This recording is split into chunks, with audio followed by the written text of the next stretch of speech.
Hello, beautiful people. Welcome to another episode of Aligned. Erin here. And today, joining me is a good friend. Her name is Brooklynn Bosworth. She is a 2-4 emotional generator.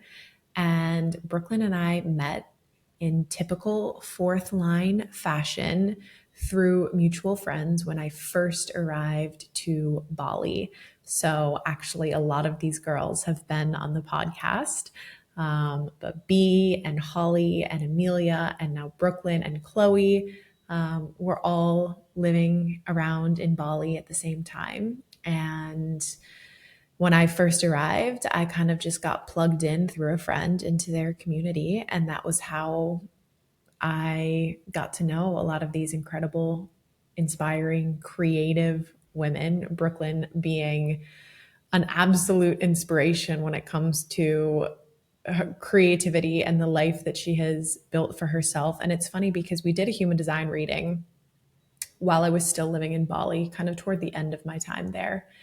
And one of the things that she shared afterward was how when she had first sort of heard about human design, she was really kind of like dejected by it because she thought it was really lame to be a generator because the few little things that she had read about it on some free chart generator or what you can sometimes just see on flashy Instagram carousels where it's like, how can you possibly sum up the intricacies of a human being in a matter of a couple of sentences or like a little keynote?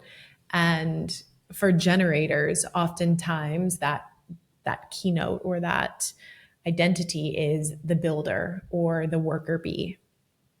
And the way she sort of received that was like, oh, so I'm not like the idea generator. I'm just here to like build stuff and to just work.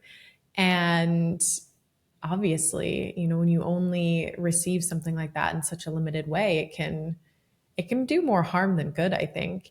And what she had reflected after her human design reading was just how freeing it actually was because she started to see what she thought was a limitation as a superpower and how her creative life force is literally acting as a magnet in her life. And the more that she creates and the more that she pours her energy into her creations, the more magnetic she becomes, the more opportunities come to her. And honestly, the life that she has built for herself is so inspiring. And I swear it's like everything this woman touches turns to gold. She has that gift. She's designed and basically built her entire villa from top to bottom with her partner in Bali, in Uluwatu. And it is the most magnificent, classy, chic, refined, beautiful space. It's unbelievable. And of course, there's so much work that goes into that, especially when you're building something, creating something in a sort of environment like Bali or any more remote kind of island environment. It's not easy to get things done. And often what you see, like you see the creation, but you don't often see the blood, sweat, and tears that goes into it. I know that I wouldn't be able to do what she has done with her life force generator energy because she has had to slave away in so many ways. Like she has had to put out so many fires, deal with so many issues, but that's kind of the magic, is being able to have the energy to persevere and to create and the ambition that goes along with it, because that's another kind of piece of Brooklynn's design is within her whole is this consistent stream of ambition and adrenalized ambition. And so she has this pressure, she has this drive, she has this push to build something, to see it through. And it's brought her so much satisfaction and success and just allowed her to live a life that's very different from the world that she grew up in. So it was a pleasure having her on the podcast, sharing her story and sharing all the different turns her life has taken. And how throughout it all, one thing that she always really anchored into was this belief that everything's going to work out and there's always a fallback plan. And worst case scenario, if something doesn't work, okay, you just go back home for a bit. You maybe work in a restaurant. Like, she's had such a strong ability to leap into the unknown, and she's been so rewarded because of that, because it's such an act of faith to be able to just trust and to surrender and pursue your passions even if it doesn't make logical sense. So I'm so looking forward to this episode and sharing with you Brooklyn's infectious and fun energy. She's one of those people who's like laugh you can always hear in your head. And Brooklyn, I've never told you this, but I swear it's like such a magnetic, it's such a infectious laugh. And Brooklyn's someone who is just so authentically herself. She's not afraid to be goofy. She's not afraid to say what's on her mind. And I love and respect that in her. So without further ado, I'll let you guys get into today's episode.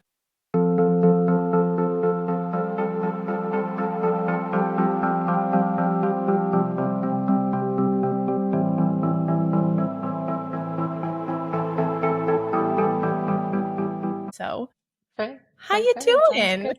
I'm good. How are you? I'm good. I'm hermiting in Puerto Rico. I love a good hermit, you know me. I feel like I've been loving watching your life lately because I resonate a lot with it as well. And maybe this comes from like both being hermits, both having that in our design as well, because part of that is like the natural, and watching you just be like, yeah, I'm just gonna bake a cake. And then all of a sudden you like create this decadent 5-star flower incorporated masterpiece. Thank you. And I'm like, Yeah, I mean, it's been a very slow pace of life lately, but it's also really nice to just like you said, hermit and just enjoy it and bake a cake or cook a lot or do a whole lot of nothing, and I'm really enjoying it. yeah.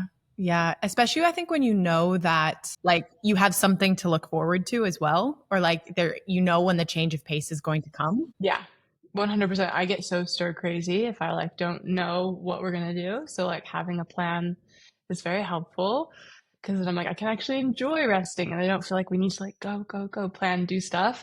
So that helps, but just kind of chilling.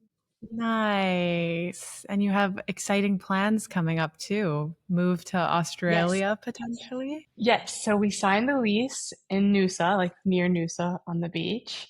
So we're gonna go give it a try for like 6 months. And yeah, I'm so excited for that. Like we've just been hopping around for like almost a year now. And we left Bali last like August. And when we left, we like put all of our stuff in storage. We got the storage unit for 3 months. And we're like, we're just gonna go like do a little travel and then we'll come back and we'll figure it out from there. And we just haven't been back because we just keep changing plans. And so we just keep like WhatsApping the storage unit guys, like, can we have another 3 months? Can we have another 3 months? And so, yeah, we've just been gone for so long, but we just have not been feeling that call to go back. And I feel like, right? Like, you really feel pulled to Bali or not at all. There's no in between.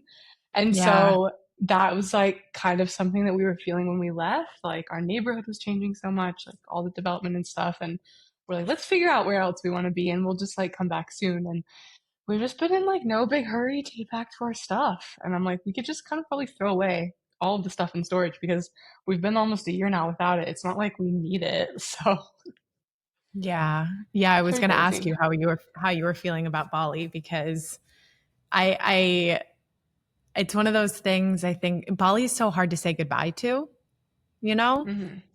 But Mm-hmm. I think when it can kind of be this space where I think for you guys, it's like, oh, we're just leaving for a little bit. And then you realize like there's not that draw to go back, or you just find that there's other exciting plans and it can be this kind of like natural separation. I feel like that's what I did like softly when I went to Sumatra. And I was like, oh, I'm Yeah. just going to stay another month like with my little Just aunties. keep extending. Yeah, exactly. I feel like so many of our friends have done this too. Like even when Holly left, like no one really was like, or Paige was like, I'm leaving for good. It was just kind of like, we're gonna go away for a bit and like we'll come back soon. And then in that going away for a bit, kind of discovering like where else you actually want your primary base to be instead. And I do feel like that's such a good way to go about it because it can feel so like triggering to just be like, goodbye, like I'm moving now from anywhere. And like I had this before I moved to Bali so many years ago when I was living in Hawaii, and I was like, oh, like I don't know, do I sell my car? Do I sell my stuff? Do I just completely leave? Like it was so confronting. And my mom had really good advice, and she was just like, it's still going to be there. Like, you can go back, you can make more money, you can buy more stuff again, but why don't you just give yourself that freedom to choose and like not feel so tied down because you can? I was like, that's a really good point. Like, it doesn't have to be a concrete answer. I can just leave it as a big question mark, but I can just like let myself be free, and that's okay. Like I can still feel grounded and good in my freedom and not like tied in like a tethering way to some place that feels like heavy. So kind of Yep. doing that again right now. Yeah. And isn't it funny how that is such a mindset thing? It's like Yeah. we end up tethering ourselves based on these stories or these ideas that in reality it's just a matter of perspective, and if you just choose to look at the situation a little bit differently, it completely changes the outcome.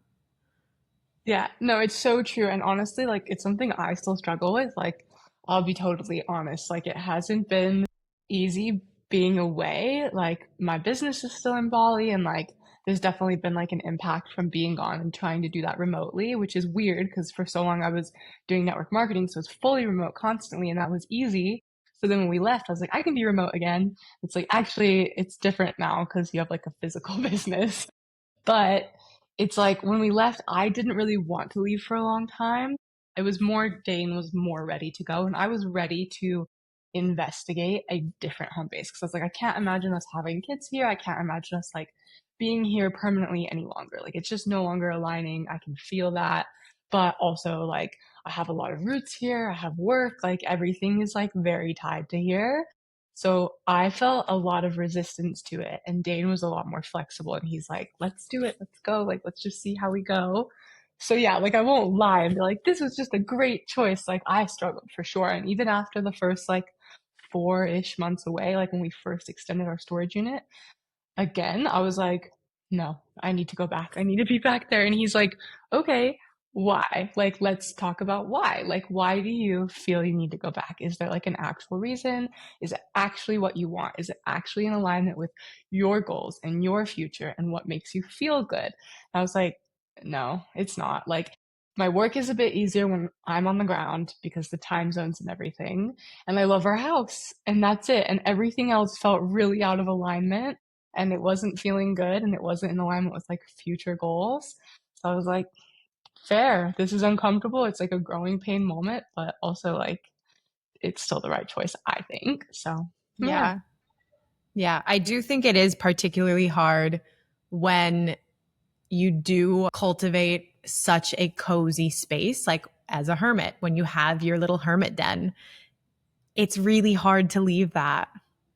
Yes, it is. I literally am like, if I could pick up our house and move it, I would in a heartbeat. If someone's like, you can have a brand new multi-million-dollar mansion on the beach in Australia, or you can move your house for free, I'd be like, I need to move my home because I love it. And that's like definitely probably the hardest part is just loving what we built. And it's so cozy, and all the walls are like sand color, and it's just like so peaceful. But everything else does not align with like me as a person right now. Like the hermit, that everything that I need is so out of sync in our neighborhood right now. Like it's just so busy. We're like the last house in building zone, and then everything to the cliff is green zone. So it's ag land. You're not supposed to build. But of course, deep pockets, someone's bought it all up. They're knocking down all the trees and they're building apartments. And it's like, man, that stinks. Like, it does stink when you try to do something the right way and like try, like, it's not the easy way, but like, we're going to do it correctly so that there's longevity there. But at the end of the day, like, you can't control that longevity at all. It's like only your own little sphere that you can control. And everything else is kind of outside of the control, and it's kind of like thrown off the whole balance for me and for like what I need. And so it's kind of like a okay, that's like the house might be perfect but the rest of the situation isn't, so Yeah. gotta And the make a reality choice. is, too, you can create that anywhere. And that's like, Yeah, that's that's true. your magic gift, you know?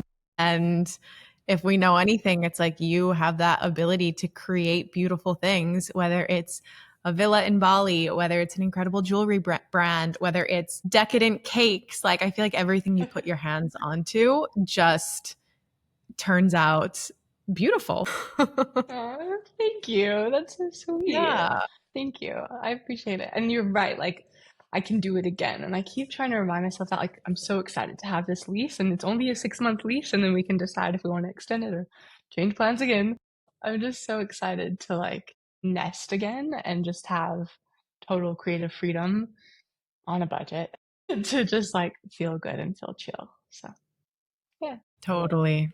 Totally. That's, I think, what's been hard for me the last, probably since I left Bali, is not, I go through these chapters of like hermiting, especially here when I'm at my brother's. I come here and I do nothing. But even though I kind of have the space, it's just not my environment. It's not my place. I feel it Mm. so deeply in my bones. The same way I got to a point in Bali where I was just like, this is not it. Even if I try to fill up my space or my life with things that I like to do, it's just not it. And you really see just how important environment is. Totally. It's so true. Yeah. I mean, your brother's place looks so beautiful, but no matter how beautiful something is or how good it feels, there's also like something to be said when it's like yours. Like, whether it's like a lease or a home or a business or like, anything like the retreats you run, like that's yours. Like, this is something you are creating, and there's no substitute for that. Even if you were to go on like an amazing retreat and just experience it, and it's so great and you're learning a lot and it feels amazing, that's still not going to feel as good as when you are the one cultivating the environment for others and you're creating it. It's just different when it's yours. So even if your brother's house is amazing and you love spending time there and you feel rejuvenated, it's not going to be quite the same as like when you get to, this is yours. Yeah. Yeah, for sure. Yeah. And so I guess this kind of segues because we've touched on a lot of different things that you do or, moves in your life. But I would love to, because I was sitting and I was thinking, I was like, where do I even want to take this conversation? Because I feel like there's so many things we could actually talk about. Yeah, But so many things. for anyone who maybe follows you online or has been kind of in your world and again just gets to see these little snippets similar to what I see or what anyone kind of sees online, and it's easy to kind of look at someone. And I think for you as well, like you're in the season right now where you're planning an incredible wedding, right? You are designing engagement rings, you are having your jewelry brand. Like there's so many, you've manifested, you've created so many beautiful things in your life, but like, let's not forget that there's a hell of a lot of work and transformation and shit storms that go on underneath the surface of all of that. And I would love to just dig in a little bit into your story and like where you come from, because I think there's a lot there that many people would be surprised to hear. Totally. That sounds great. Let's do it. And honestly, like you hit the nail on the head with the like work side of it. Like, as you know, I'm a generator, so I'm like a little worker bee, but I don't think that's necessarily a good thing. I don't think it's a bad thing. I kind of did think it was a bad thing before you read my human design and we like had that sit down chat ages ago now. I was like, this sucks. Like, this is the worst human design. Like, I genuinely thought that. I was like, so boring, so lame. Like, that's so like judgmental of me to myself. But I genuinely felt that way until we sat down and talked about my design more. And I was like, oh, it's a superpower. And it was like a huge perspective shift. But yeah, obviously, like it's kind of just who I am to like, and obviously the results are really awesome. And there's like, you could say like a lot of really cool things that are kind of like seen in the forefront, but it's like the behind the scenes can definitely get like a little brutal at times. And I have to really like be like, calm down, Brooklyn. But yeah, where do you want to start? Like what do you want to know about the nitty gritty? Well, obviously you're living this like surf travel lifestyle now, but where do you come from? And like, what were you like as a kid? Okay, that's fun. Let's do it. As a kid, so I'm from Utah. I'm actually here right now. We're visiting my parents and like just kind of hanging out in there in my hometown, which is really beautiful. And I think this is actually a huge, I don't know, like I guess like your human design's like innate, right? But I just feel like so purposefully placed in the world, like where I was born. And I didn't used to feel this way because I'm from a super small town, no stoplights, like it's small, it's tiny. Had to drive like an hour up over a mountain pass to get to high school. And in the winter, the snow is like twice as tall as the cars. And it's just like, it's pretty rural and it's so beautiful. The town I'm from is called Eden, and it literally is like the Garden of Eden. It's so gorgeous, but it's remote and it's really quiet. So I think as like a kid and like a young adult, I really resented how quiet it was. And I was just like, I'm different. Like, you know how all teenagers are with like their angst and stuff. And I was like, I need to get out of Dodge. Like, I don't want to be here. And I really like rarely visited home the first like 10 years that I didn't live here anymore. And only in the last couple of years, I've started to like see it for what it is. And it is like a hermit's paradise. It's so peaceful, it's so quiet. There's so much wildlife and flora and fauna and just huge expanses of views and huge mountains and amazing seasons. And it's so quiet. Like we were sitting out on my parents' front porch last night having dinner, and they have this gorgeous view over like the lake and the valley and the mountains. And it was so quiet. Like we were just sitting there, like after eating in silence, and there wasn't a single sound except some wind like rustling through the leaves of the trees. And I was like, this is why I love this. Like, this is like who I am. It's like in my DNA to like need this environment to feel grounded. And I think, I don't know, when you're finding yourself when you're young, like, I think a lot of kids are just like against what they were taught or what they grew up with. Like, we all have to find ourselves. And I definitely swung in like a very opposite path for a long time. And then now, like, as I'm getting older, I'm realizing how valuable this actually is to me. And I really took it for granted. So yeah, that's where I'm from. I'm from a little peaceful, quiet hermit town. I love that. I'm having similar experiences as well when I go home. I mean, it's still the I've suburbs of seen that. Chicago, don't get me wrong, but there is this beautiful perspective shift that's happening. And I also notice as well the silence for me is so like my nervous system needs that lack of noise to feel Totally. grounded. And I mean, even here, it's kind of like Bali in some ways where I feel like I'm waking up every morning and I'm hearing construction.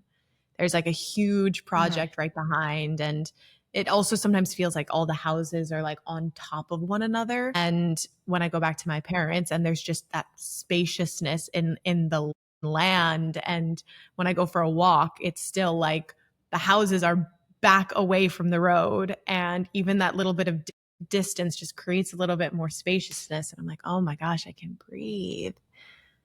Right? Like the luxury of a front lawn. Like, Yeah. wow, who would have thought? But, you know, you hit your 30s and you're like, oh my God, this is great.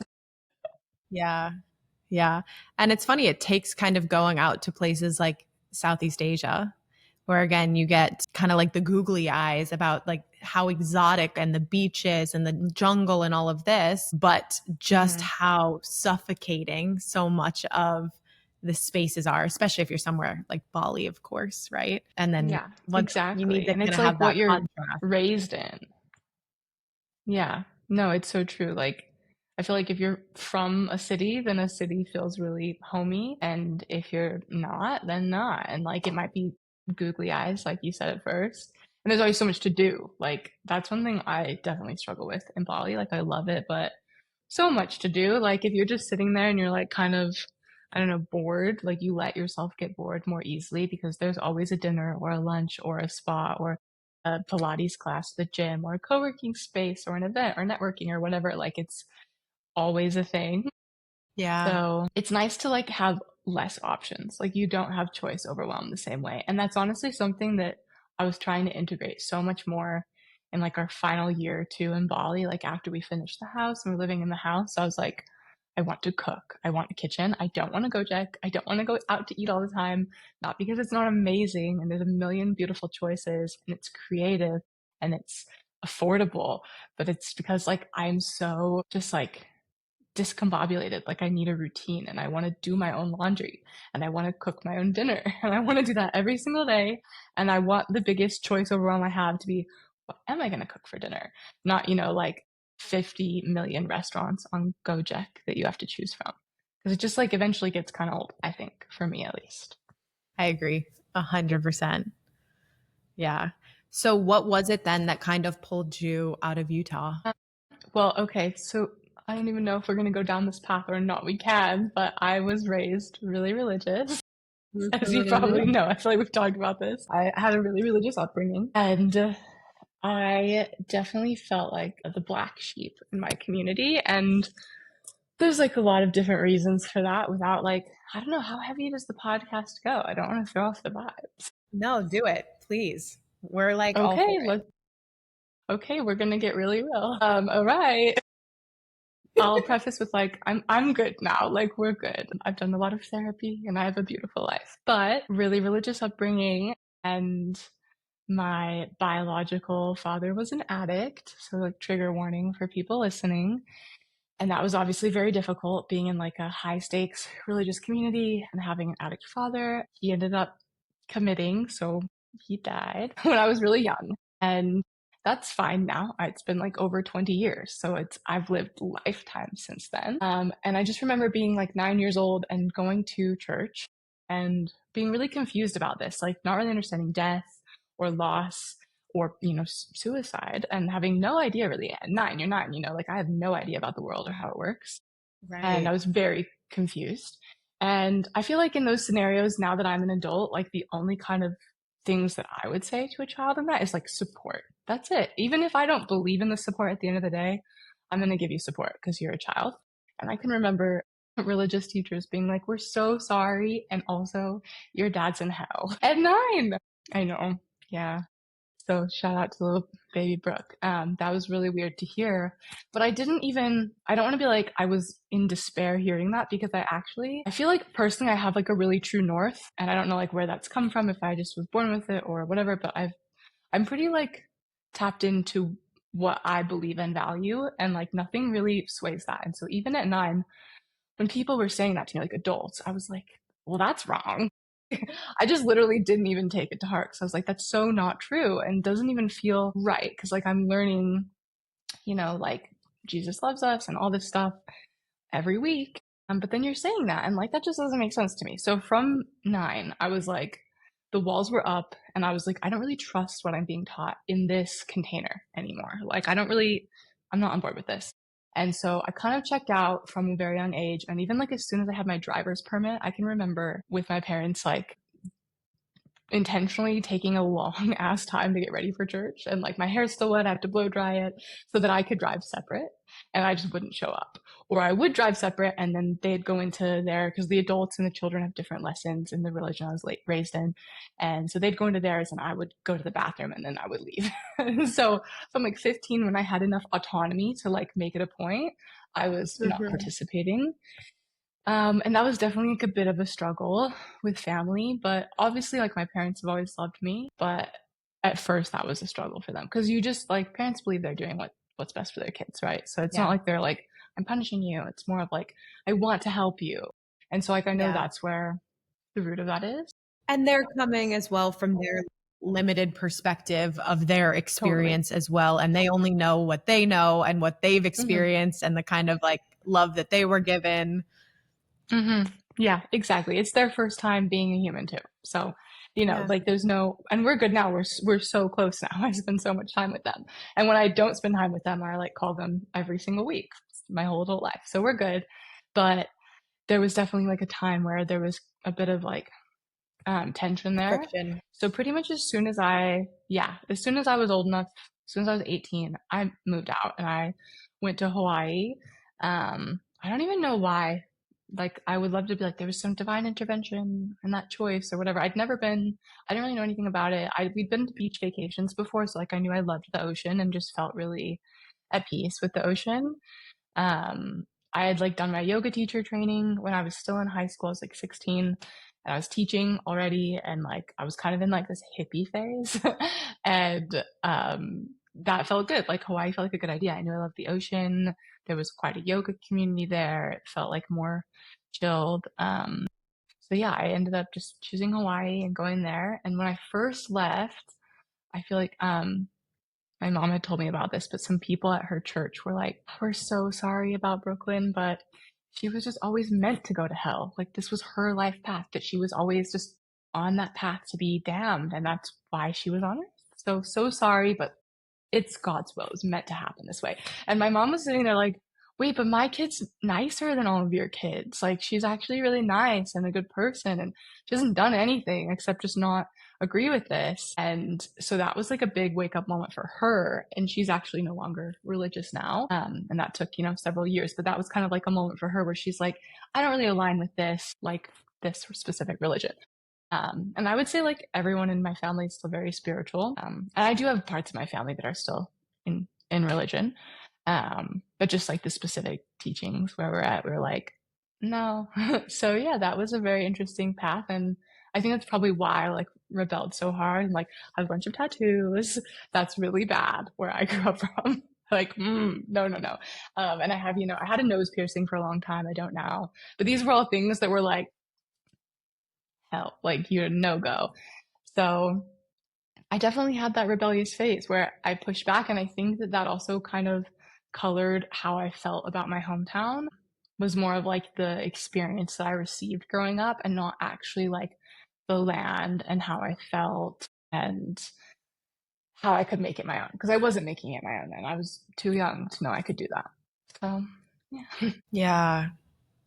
Yeah, and I mean, it just also it takes a lot of balls to rebel in that way and to make those decisions and to move to Hawaii without really knowing why. And I think for a lot of people listening, what I hear the most is like this not really knowing, like they maybe know what they want, but they just don't know how to get there or how to materialize it or how to make it happen, which of course is why human design is such a functional tool for this and like finding an aligned life, because it gives you those tangible steps, or like what is it that I can trust and rely on. But I guess for you, how did, leaving Utah, going to Hawaii, how did that end up then materializing into the life that you now live?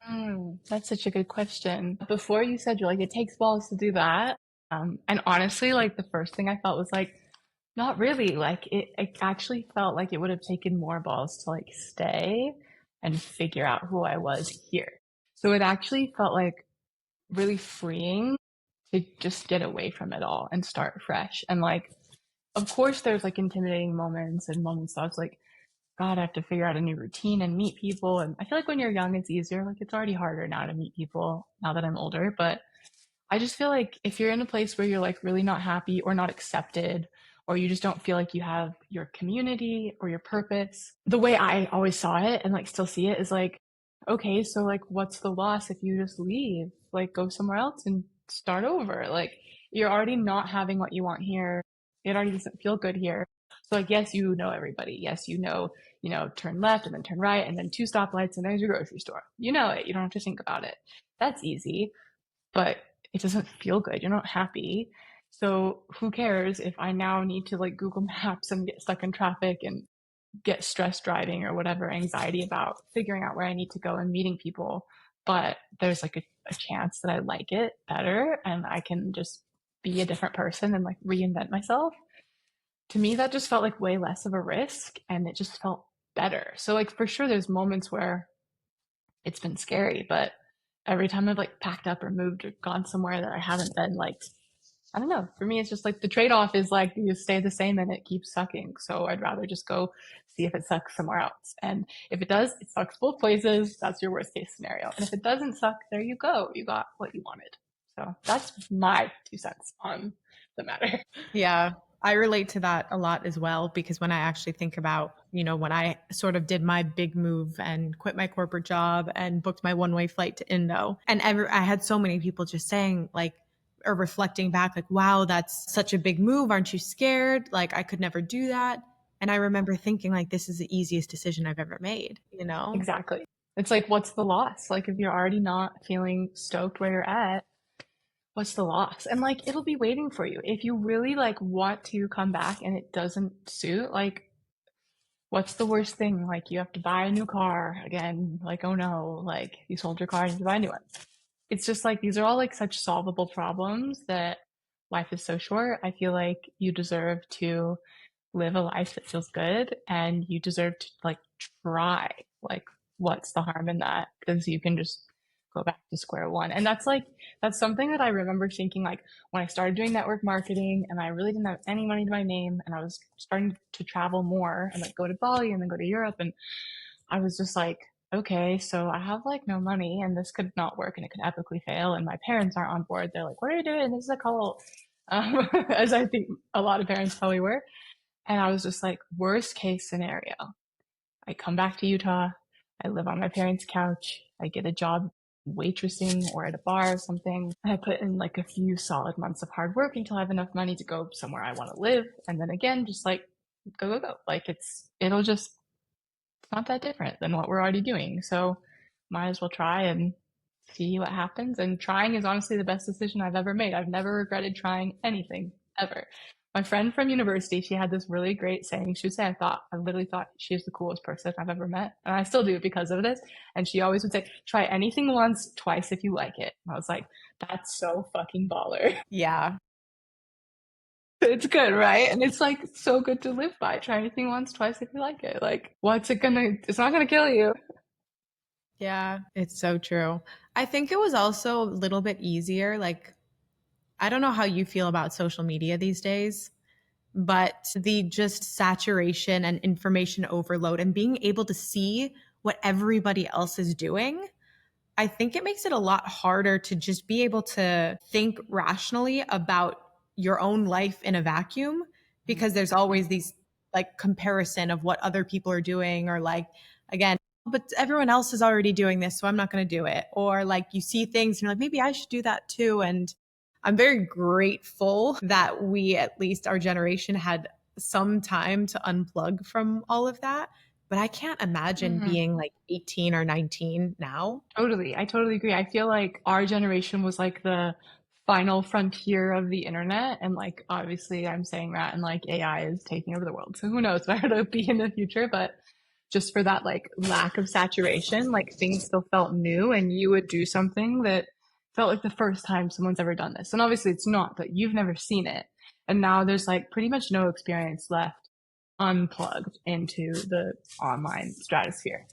And that was helpful because you weren't like chalking yourself up against all these other ideals and being like, I'm not good enough. What if I fail?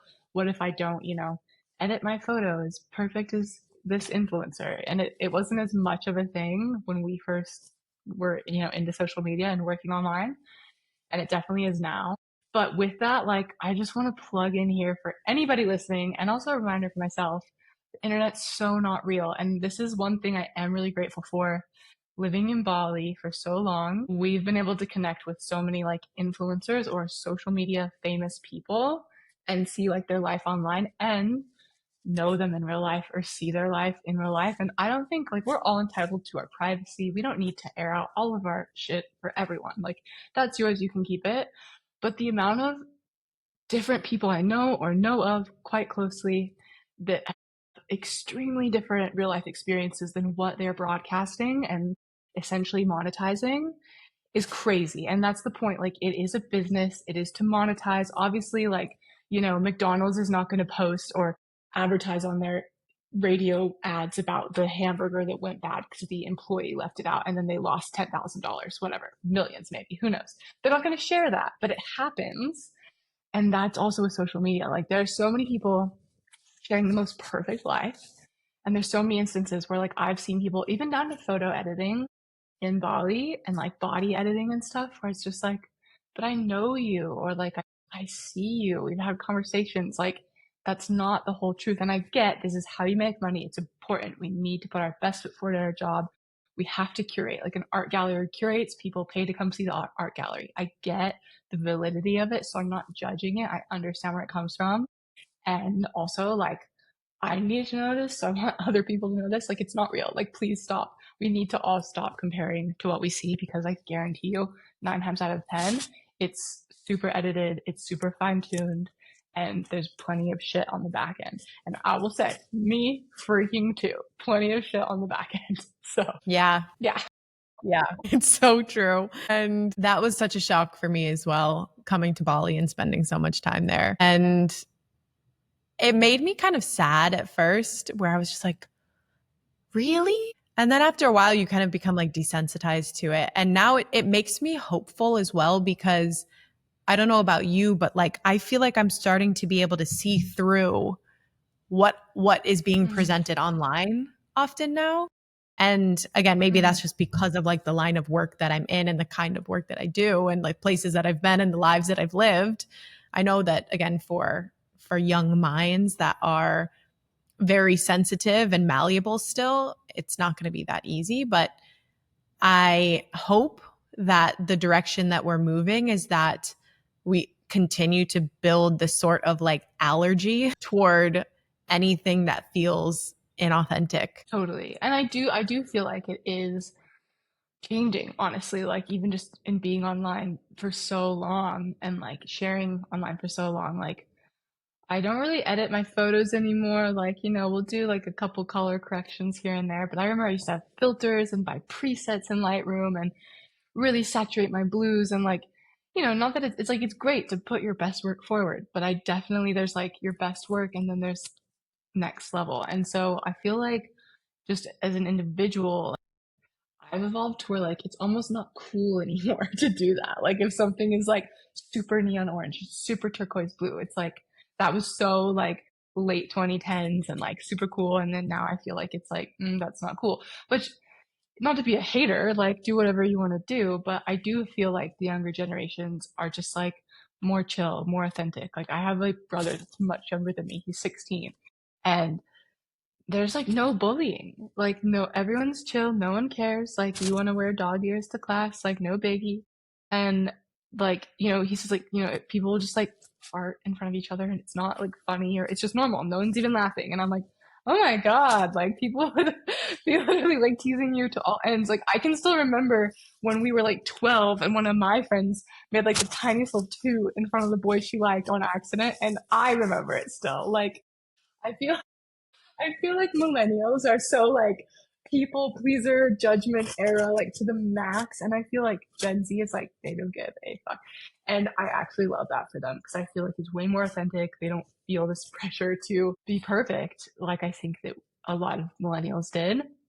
So I do have hope too. I feel like it is changing a bit, and people can probably see through that stuff more. Like there's more than ever, but also I do feel like there is more discernment as well.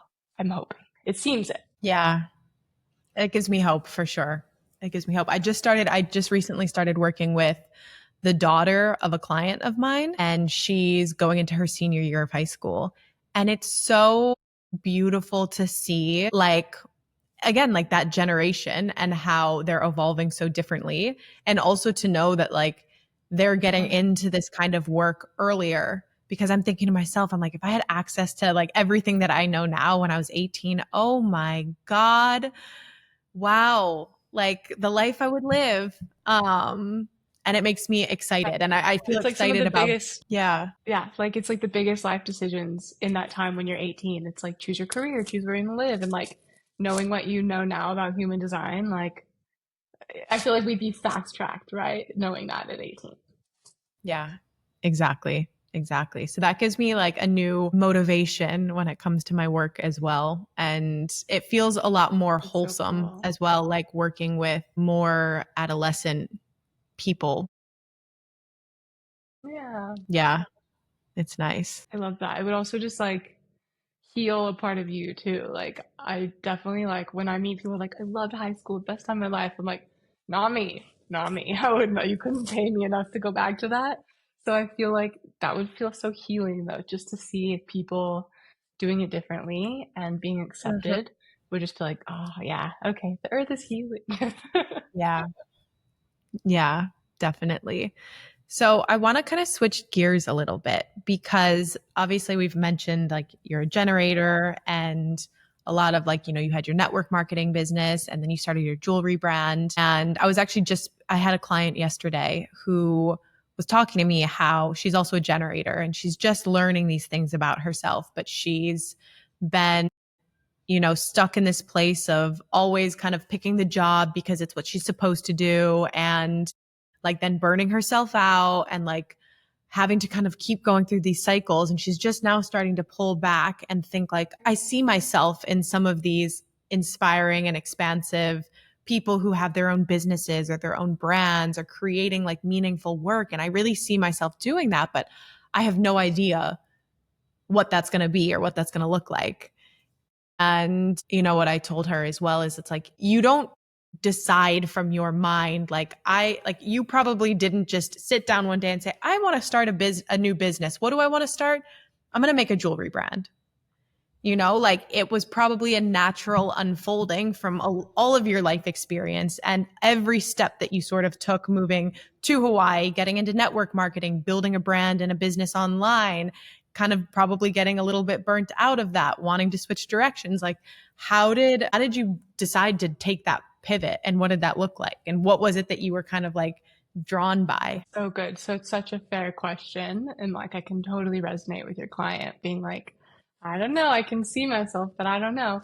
And this is something like when I figure out my human design before we like spoke about it, and I was like, generator is so lame. I thought, because like I'm not a manifester, I'm not a man gen, I don't have any ideas, which is just like innately not true. Like I've been an artist my whole life. I went to school for art. Like I'm creative, and creativity is it's ideas. Like that's what it is. But I got so in my head about like I'm the worker bee and so lame. And it's not that I don't have ideas, it's that I go about them very differently and methodically. And also, like, I would say one of the hardest things as an entrepreneur in any field is getting anything across the line. Like, look at the startup culture, and there are just a million ideas out there. There are so many things that get started and they don't. It's failure to launch, because the hardest thing is getting something across the line when you are birthing it, you are creating it, you're making this, and actually getting, that product to the consumers, or, getting that podcast on hosting sites and doing all these things, getting people to sign up for your retreats, like whatever you are making as an entrepreneur, getting it there is the hardest part. And I actually think as a generator, it's the easiest part, because it's what you're made to do, is get her done. And this is something like, once I have an idea or I set my mind to something, I'm really bad at change. And that can be a really good thing and a really bad thing. So it's good to like find people in your life to help you balance that out. But for me, it's like, we're going to make this decision and then we're going to do it. And like, there's like this deep sense of like nails on a chalkboard. If that is not done, if it doesn't happen, it's like, no, like I can feel the fibers of my soul splitting. Like, we must do it. Even if it's not good, even if it flops, whatever, I don't give a shit. I must finish this. So I think it can be scary, but just know like your superpowers are like, you're going to do it. You're going to do what you said you do. It might not be good, but you're going to do it. And I just think that's like the biggest pro in entrepreneurship, is like, not every idea is going to be good. Not everything you do is going to work. Not everyone's going to buy everything you put out. It's going to take a lot of tries, but if you can like push that try all the way through to the finish line, you're already a million times closer. So that's what I would say, is like, lean into the fact that you can actually just go for it. And you can do that for yourself. You don't have to be doing that for someone else. You can be the worker bee for yourself and get that stuff across the line. And so I feel like I don't even know like a good answer for like how I got into it. It was just always that like, I think I'm a big backer of like, where there's a will, there's a way. Like, there's always a way. There's always an answer. There's always a path. There's always something that you can do. Like, that is the perspective you have on life. And yeah, so like doing network marketing, it wasn't like, this is my dream to do network marketing. It was more of like, what are my dreams and goals? And this is like a means to an end. This is more like a path. And that's why like I don't still do it anymore. I did it for a long time, but it was such a good vessel. Like, it gave me freedom. It let me work for myself. It let me get things across the line, get sales across the line, get content across the line for showing up on the internet and learning how to be that kind of person. Mm-hmm. And it served me really well to give me all of that experience in like this like bite-sized amount of like, it's yours, but it's not like I didn't create the business. Like, yes, it's my own franchise of the business. Yes, it's like my sales and my choice, how much money I make at the end of the day by how hard I work. But it's not like I designed the product and I wasn't the mastermind behind it all and the person that had to wear all the hats. I just had to wear all the hats for me. And that was like a really good start, which is why honestly I think network marketing is like an incredible tool. Even if you don't do it forever, it's going to teach you so much about who you are in business and how you're going to show up. And also it's going to teach you just how to do it and in a way that works for you, because it's so flexible. You can literally do it in whatever way works for you. And how I do it's going to be different than how everyone else does it, and so on and so forth. And yeah, I just did that kind of until I felt like I drove it into the ground for myself. Like, I'm a generator, so I just did it and got it done and got results and felt really good. And I just kept doing results until I got to a point where I was like, this is no longer my dream. Like, this really served a purpose for, like, the dream was I wanted to travel, I wanted to see stuff, I wanted to live somewhere else, didn't want to clock into a job anymore. And that was the dream. And I had that for so many years, and then the dream shifted.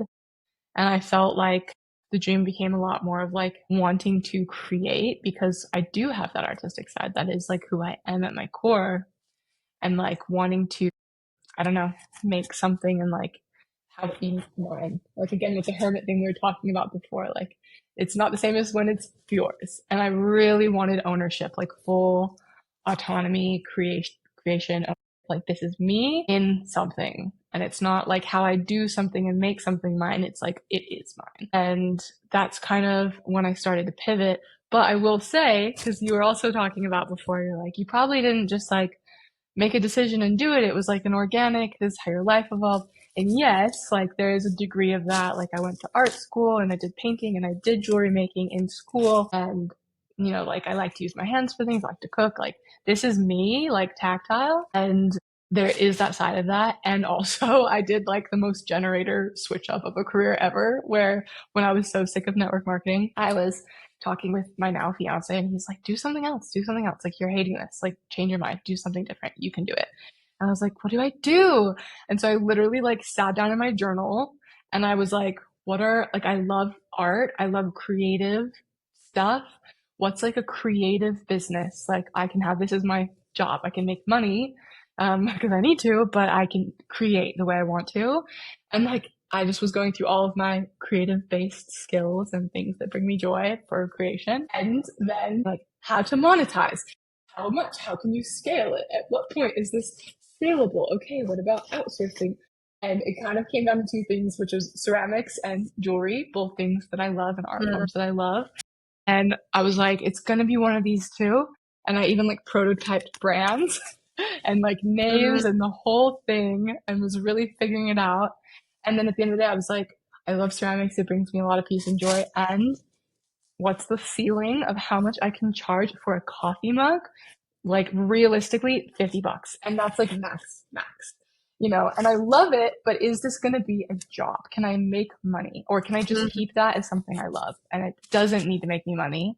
And then I was like, on the other hand, jewelry, there is a much higher ceiling. I can scale this a lot differently and, you know, break into the engagement market, work with diamonds and gold, or, you know, do larger production lines and do wholesale. Like, there was so much other avenues I could take with it than with ceramics. So in true generator fashion, how do we go forward?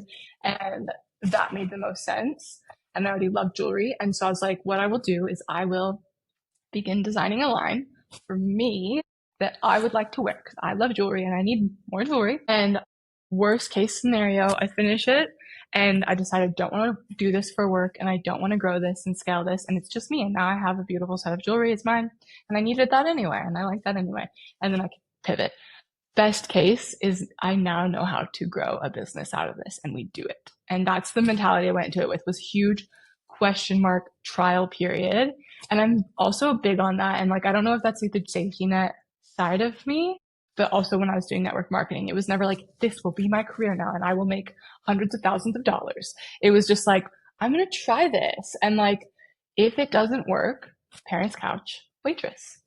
If it does, great. And that's like kind of the mentality I've taken to entrepreneurship. And it's probably because I'm a generator and not like a manifester or something with like more grandiose ideas. I'm more logical because I'm meant to get things across the line. And so it's more of like, let's see how we can get it across the line. If we can, if it's feasible, and if we can get it across the line, now let's replicate that over and over and over and over again until it's a business. And that's how I like Yeah. to work as an entrepreneur and generator. So Yeah.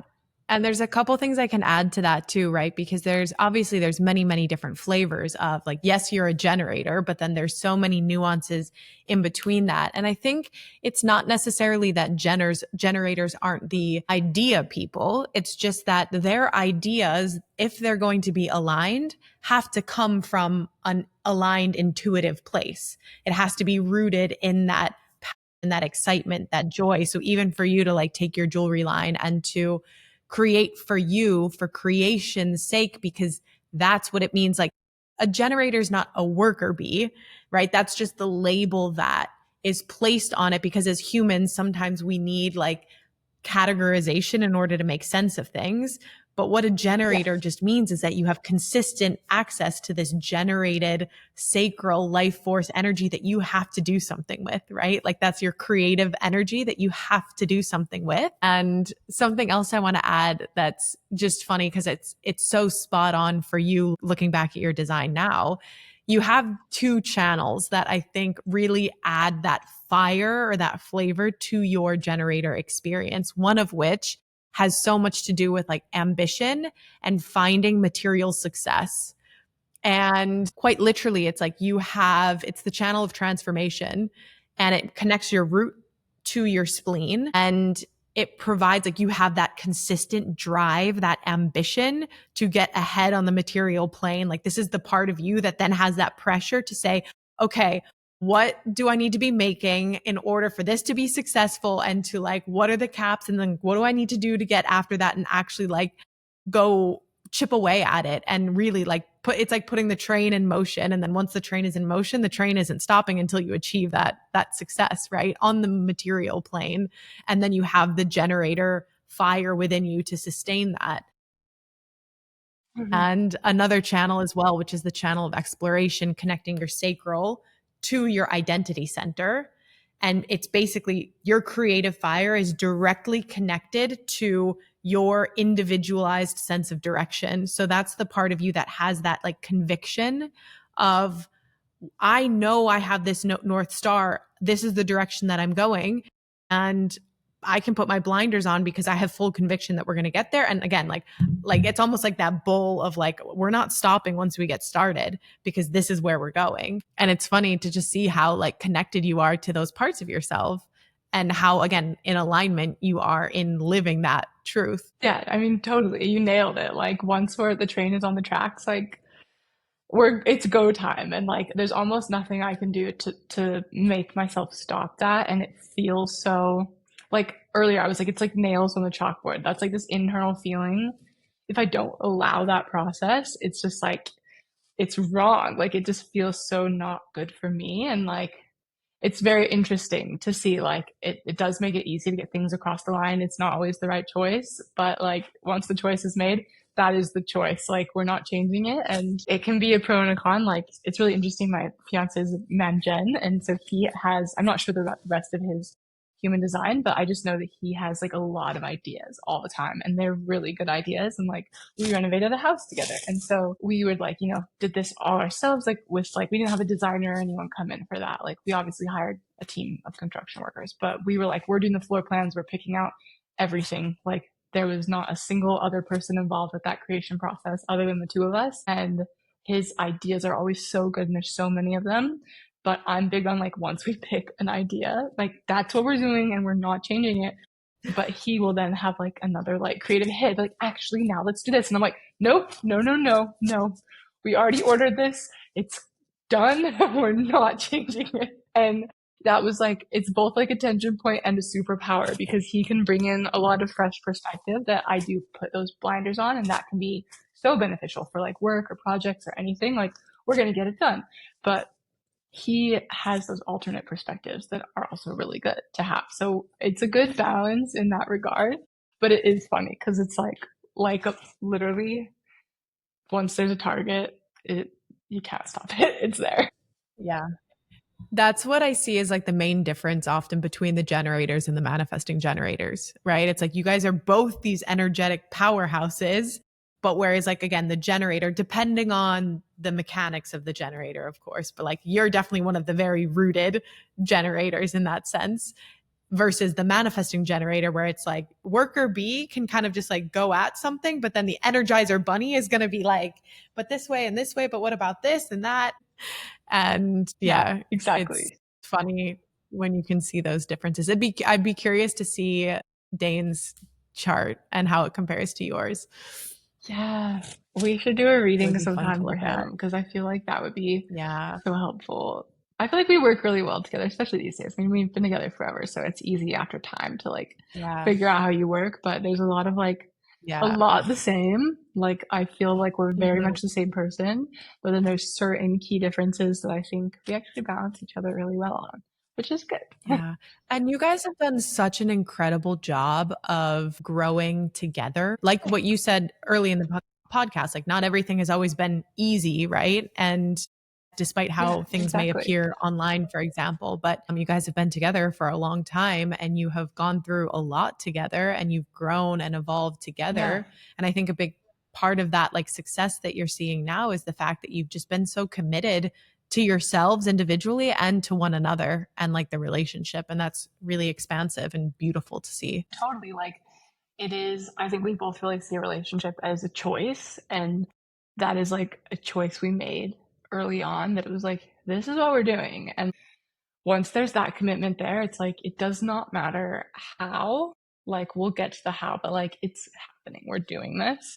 So it was like, obviously, like a willingness on both ends to continually show up and grow and transform and communicate. And like, I would say that our communication is some of the best out of any couples that I've seen in my own life or connected with. Like we're just really upfront. And obviously that's not easy. It took like a lot of growth. Like there was like a lot of growing pains there to learn how to be like so honest and transparent. And like for any relationship, I feel like that's so beneficial and it's not going to be easy at first. It's not easy to put everything out there on display. And it's like the good, the bad, whoever you are, whatever your needs are, like the full transparency, but I also just feel like that's the best way to know if a relationship's right for you because you're giving your full self to someone else so then they can make that choice. And then if they're giving their full self to you, you can make that choice. You're not like blind decision making because you don't know really integral parts of who they are and they don't know really integral parts of who you are. Like it's all known. And when you know everything, there you go. You can have that informed decision and then you can make that choice to show up. Is it worth it? Is it not? And that's something we did really early on. And then once you like pass that stage of that, like we are really getting to the root of it all, it gets so easy. And then for years, it's just been so easy because now like everything's been on the table. And so going forward, like there's really, there's no more exploration that's like catching you off guard. It's already there. So then you know each other and you generate through right through it and you're there. Mm, I love that. That's so beautiful. I'm so happy for you. Thanks. Me too. I'm happy too. He's my bestie. I know that we could probably talk about 100 more Yeah. things, but for the sake of time, what are you excited about right now? What are you like working on, or what's something that is feeding you at the moment? This is a good one. Well, it's definitely been like a transition period, especially just who I am as a person, to be away from Bali and be away from my business. We also like we lost our social media accounts last year. That tanked sales. So again, not everything you see online is real. There's a lot of hard stuff. So that was really difficult, huge growing pain. At the same exact time that we were trying to rebrand as well, and like pivot into two avenues, which again, like splitting myself thin, but working on like waterproof surf inspired jewelry for all of our outdoorsy lifestyle babes, which like that's me, that's our friends, that's what I want to cater to is like things you can just like wear in the ocean. And then also working on more and more engagement rings. So working in that super fine jewelry path and, you know, precious metals and diamonds and things like that. So they're so polar opposite and they're both equally important to me. So I don't want to say no to either. So we're doing both. So it's just been like such an interesting year in business. It's not been an easy year. It's not been like necessarily a good year financially compared to our last one. Just transparency again. It's been hard, but those are both just like really important things to me. So I'm looking forward to having our base in Australia because I feel like traveling a lot is not super conductive with getting projects across the line. And then being able to launch our waterproof collection, which is like, it's ready. I'm just kind of waiting to have the right kind of roots and like home base to launch it. It's so hard to do that while Yeah. traveling. I'm so Yeah, excited of for that. That's going course. to be so beautiful and fun. And then, yeah, just to like lean more into work from like a place of being grounded and having a home base again after a year without. That's what I'm looking forward to, honestly, just my projects and seeing them continue to flourish. Oh, I love that so much. I'm wearing my Xanthi. Beautiful. Looks beautiful on you. And soon waterproof. That's going to look so good on you while you're getting barreled. I can't wait. Awesome. Well, for anyone who's listening, if they want to connect with you, where can they find you? Instagram's probably the best place. It's just my name, Brooklyn Bosworth. And then we also have our jewelry page, Xanthi Jewelry. Just if you look me up, you'll find it. Yeah, feel free to connect with us online. Yeah, I'll put all of that in the show notes. And thank you for being here and sharing your rich life experiences and wisdom. And I'm sure there's going to be a lot of people here who gain a lot from just hearing you and your story. And sometimes I think all we need is just proof that other people are doing it to give us that last little bit of conviction to go after whatever it is that has been kind of like itching to get free within us. So thank you for being that expander. Thank you so much. That was so fun.